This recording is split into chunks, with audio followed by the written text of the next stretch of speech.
Parte 2. A igreja inteira permaneceu em silêncio. Ninguém respirava.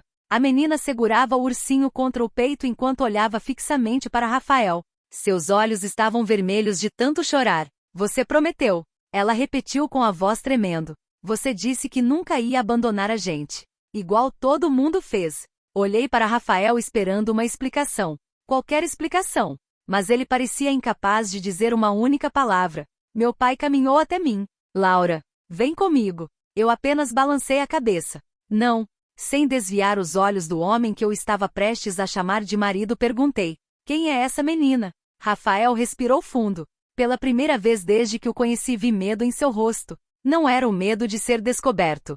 Era o medo de perder alguém. O nome dela é Sofia.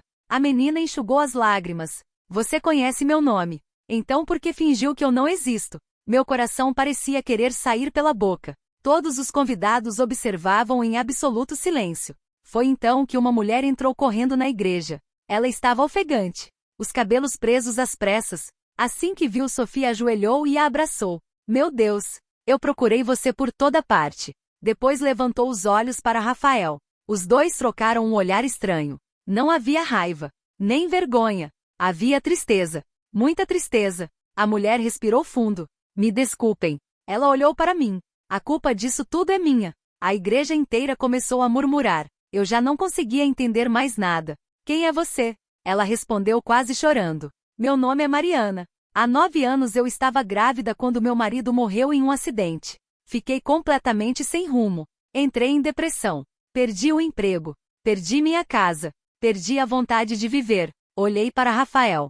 Ele permaneceu em silêncio. Mariana continuou. Foi nessa época que conheci Rafael. Ele fazia trabalho voluntário em um centro de apoio para famílias em situação de vulnerabilidade. Ajudava com alimentos, remédios e assistência jurídica. Quando minha filha nasceu, ele foi uma das poucas pessoas que continuaram ao nosso lado. Olhei novamente para Rafael. Ele fechou os olhos. Como se revivesse tudo aquilo. Sofia cresceu sem pai. Ainda muito pequena começou a chamar Rafael de papai. Meu corpo inteiro congelou. Mariana abaixou a cabeça. Eu corrigia. Todos os dias. Mas criança cria laços do jeito dela. Ela dizia que pai era quem cuidava. Quem aparecia. Quem abraçava. Quem nunca deixava faltar comida. Ela passou a acreditar que ele realmente era seu pai. Rafael finalmente falou. Eu nunca tive coragem de machucar a Sofia. Sempre dizia que a amava. Que estaria por perto. Mas nunca disse que era o pai biológico dela. Só também nunca consegui dizer que não era. A menina olhou para ele. Então você mentiu. Ele se ajoelhou diante dela. As lágrimas escorriam livremente. Eu errei. Achei que estava protegendo você. Mas só fiz a mentira crescer. Respirei fundo. Parte de mim queria ir embora. Outra parte precisava entender por que aquilo havia acontecido justamente no dia do nosso casamento. Foi então que Camila, minha melhor amiga, se aproximou. Ela segurava um envelope. Olhou para Rafael. Acho que agora chegou a hora de mostrar isso. Meu coração disparou. Mostrar o quê? Ela entregou o envelope para mim. Eu encontrei isso há 2 semanas. Estava na caixa de correio do apartamento. Não entreguei porque achei que alguém estava tentando destruir o casamento de vocês. Na frente do envelope havia apenas uma frase. Abra somente se Rafael mentir novamente. Minhas mãos tremiam. Dentro havia uma carta. Sem assinatura.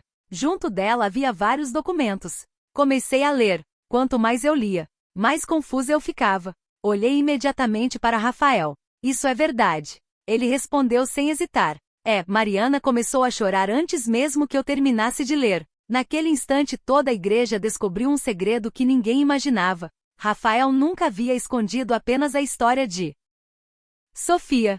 Ele escondia outra decisão. Muito maior. 6 anos antes os médicos haviam descoberto que Mariana sofria de uma doença rara e precisava de um transplante urgente. Ela não tinha dinheiro.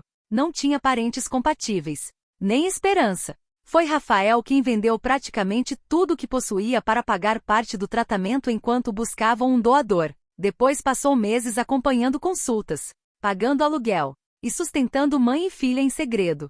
Quando finalmente apareceu um órgão compatível, Mariana sobreviveu. Mas Rafael fez apenas um pedido: que ninguém soubesse. Nem mesmo a mulher com quem ele estava reconstruindo a própria vida. Olhei para ele sem acreditar. Por quê? Ele respondeu quase sussurrando. Porque eu sabia que qualquer pessoa pensaria exatamente o que você pensou hoje. Que eu tinha outra família. Que eu tinha outra mulher. Eu tinha medo de perder você antes mesmo de conseguir explicar. As lágrimas escorriam pelo rosto dele. O meu erro nunca foi amar outra pessoa. Foi esconder uma parte da minha vida por medo de ser julgado. E mentiras. Mesmo quando começam por um bom motivo, continuam sendo mentiras. Olhei para Sofia. Ela caminhou lentamente até mim. Segurou minha mão. Você ainda vai casar com ele? A pergunta parecia simples, mas carregava o peso de tudo o que havia acontecido. Olhei para Rafael. Depois para Mariana. Por fim para aquela menina que só queria alguém que nunca mais fosse embora. Respirei fundo. Sorri entre as lágrimas. Hoje não. Todos ficaram surpresos. Continuei. Um casamento precisa começar com verdade. E hoje nós ainda temos muitas verdades para colocar na mesa. Rafael abaixou a cabeça. Achei que ele ficaria destruído, mas apenas concordou. Você está certa. A cerimônia foi cancelada. Os convidados foram embora sem entender completamente o que haviam presenciado. Durante meses conversamos, discutimos, choramos, fizemos terapia, reconstruímos a confiança palavra por palavra. 1 ano depois, voltamos à mesma igreja, sem segredos, sem cartas escondidas, sem mentiras. Dessa vez antes de entrar Sofia segurou minha mão, sorriu, e perguntou, agora posso chamar você de madrasta? Ri emocionada. Só se eu puder chamar você de filha do coração. Ela me abraçou com tanta força que quase derrubou meu buquê. Naquele instante entendi uma verdade que jamais esqueci. Existem traições que destroem famílias. Mas existem segredos que quando finalmente vêm à luz não revelam falta de amor. Revelam o quanto o medo de perder alguém pode fazer uma pessoa tomar as decisões mais erradas da vida. E confiança não nasce da perfeição. Ela nasce da coragem de contar toda a verdade. Mesmo quando ela pode custar tudo.